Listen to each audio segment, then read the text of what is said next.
సంపద కలిగి ఉండడం అంటే ఏది పడితే అది కొనగలడం కాదు.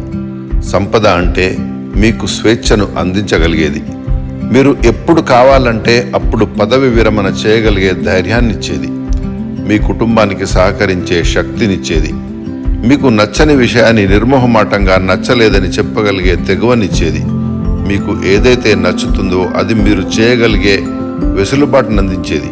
అదే నిజమైన సంపద. పీటర్ మలౌక్, ఆర్థిక సలహాదారు. ప్రతి పుస్తకం మనకు ఏదో ఒక పాఠం నేర్పుతుంది.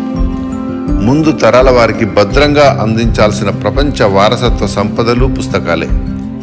శ్వాసించడం, నీళ్లు తాగడం, వేలకు ఆహారం తీసుకోవడం ఎంత ముఖ్యమో చదవడము అంతే అవసరం. ఉమాశంకర్ జోషి, కవి. ముందస్తు మధుమేహం, ప్రీ డయాబెటీస్ అంటే భవిష్యత్తులో వచ్చే చక్కెర వ్యాధిగా భావిస్తూ దాన్ని తేలికగా తీసుకోరాదు. ఆ స్థితి కూడా మెదడు, రక్తనాళాలను దెబ్బతీస్తుంది.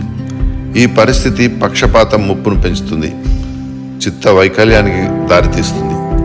ఈ నేపథ్యంలో ముందస్తు మధుమేహ స్థితిలో ఉన్నవారు జీవనశైలి మార్పులతో ఆ స్థితి నుంచి బయటపడేందుకు ప్రయత్నించాలి.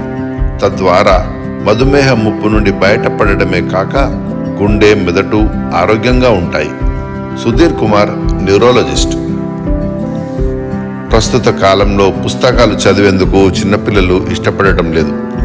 వారి 10వ ఏట నుంచే 18 ఏళ్ళు వచ్చే వరకు నెలకు ఓ మంచి పుస్తకం చదివేలా మీ చిన్నారులను ప్రోత్సహించండి.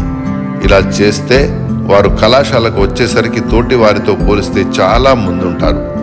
Joshua D Phillips, professor. Courtesy from Eenadu.